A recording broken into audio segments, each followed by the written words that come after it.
Hello and welcome. For today's recipe, I will be showing you how I make my enchiladas. However, we are only going to use ingredients from Aldi's. All of these ingredients should be readily available. Except for these Ancho Chiles, these might be a little hard to get your hands on. If that's the case, just substitute with more Chipotle Chiles. From here we'll remove the stem and seeds of our peppers. From there we'll cut them up into about 1-inch pieces.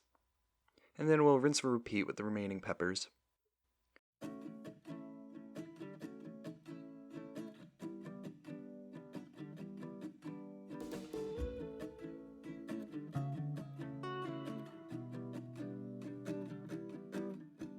Next up, we can cut up our onion. Start by cutting off the ends, then follow by struggling to peel the onion, but only due to the fact that you filed down your nails so your fingers would look pretty for the video. Oh, the pains we go through to make ourselves not look gross. Anyways, I quartered my onion. However, I'd advise cutting them into eighths instead, for later down the road it'll be easier to fit inside our pan. Next, we can cut up our tomatoes.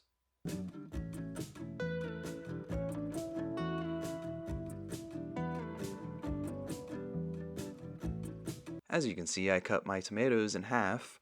However, like the onions, I advise going smaller.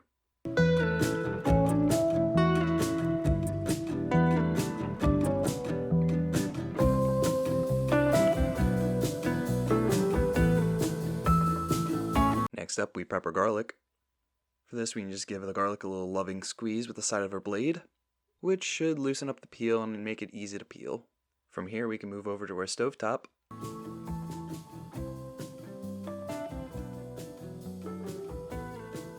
Where we will dry roast our peppers. Just dump them in the pan and give them a little toss. Let them sit for about a minute and then give them another toss. After another minute, they should become fragrant and we can pull them off the heat. With our burner set to medium-high, we can then add in our onions and tomatoes, starting slowly, then saying screw it and dumping them all in. What we are trying to accomplish here is the browning of our tomatoes and onions. Just give them a couple minutes on each side, until they develop a nice golden brown exterior like this, which is essentially caramelized onion. While that's browning, we can go back over the countertop, where we can begin prepping our chicken.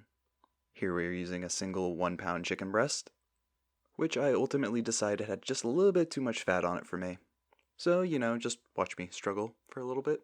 Come on, it's just fat. It's not that hard to remove. Sorry, where were we? What we're trying to do is cut the chicken breast in half. I accomplished this by making small scores and trying to open up the chicken breast like a book. A book in which I accidentally cut in half. But it's fine because it's my kitchen and I do what I want. Likewise, you should feel the same. Now find a safe spot for your knife while you get out your plastic wrap, where we're going to lay down not 1 but 2 layers of plastic wrap. 2 layers ensures that we don't poke any holes in the plastic. From here we can start hammering out our chicken, using either a mallet or the bottom side of a frying pan. Using this time wisely to, let out some rage. Maybe the husband said something that upset you. Or maybe Phil from marketing was being a prick again. Regardless, hammer out the chicken to about a 1/2 inch, to which we can remove the plastic wrap and dispose of in the garbage. Next up, when our tomatoes and onions are done, we can add our cloves of garlic, the chilies, and then a couple cups of water. Just enough to cover our ingredients. Also using this time wisely to clean the bottom of our pan.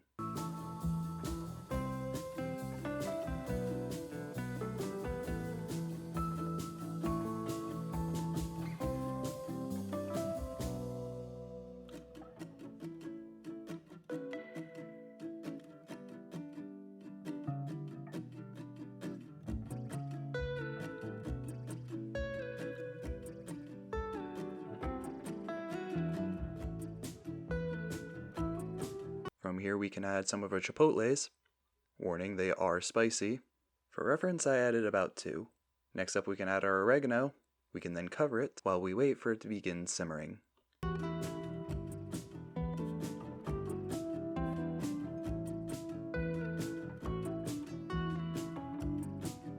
Once at a simmer, we can add our cut and beaten down chicken breast. Try to get them fully submerged. If you can't, try to add a little bit more water.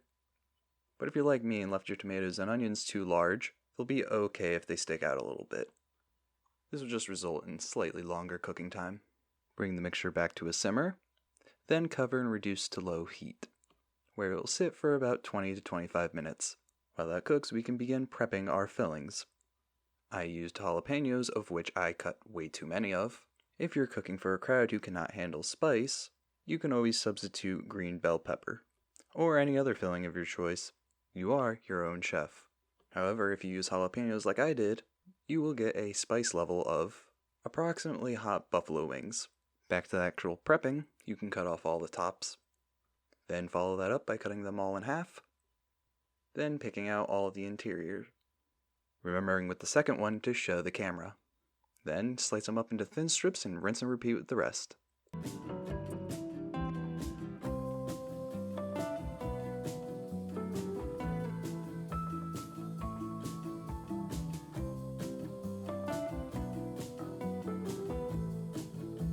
After about 20 minutes, we can check our chicken, to which, because it wasn't fully submerged, it was not done cooking. So we'll give them a flip and give them another 5 minutes. Ensuring that their internal temperature is done, we can then evacuate them onto a cutting board where they can sit.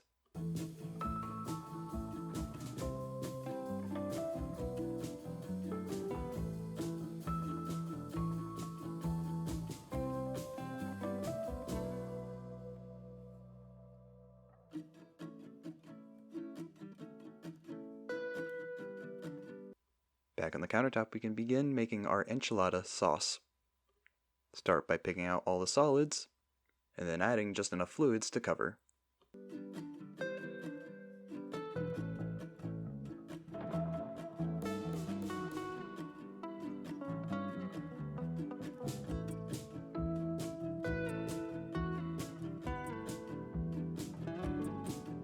If you have a normal blender, I'd advise using that. If you broke yours in a tragic pina colada incident like me, a hand blender will work just fine. Just know it's going to take a while. Once we reach a thick tomato sauce consistency,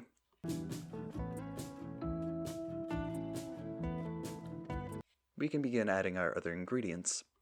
Some freshly ground pepper, some freshly ground salt, about a teaspoon of cumin, how about a tablespoon or two of paprika, and a tablespoon of chili powder while we're at it. Give it a good mix. Then, most importantly, give it a taste test. Get it tasting the way you want it. However, do know, even if it's not that good, we're about to smother it in cheese, thus making it not that big of a deal if it isn't the best enchilada sauce.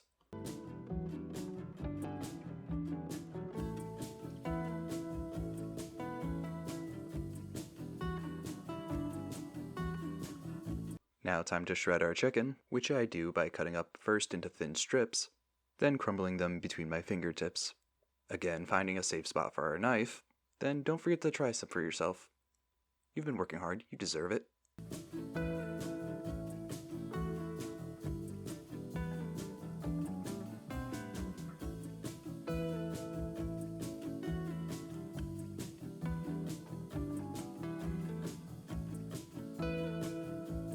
Finally, the time we've been waiting for, assembly time.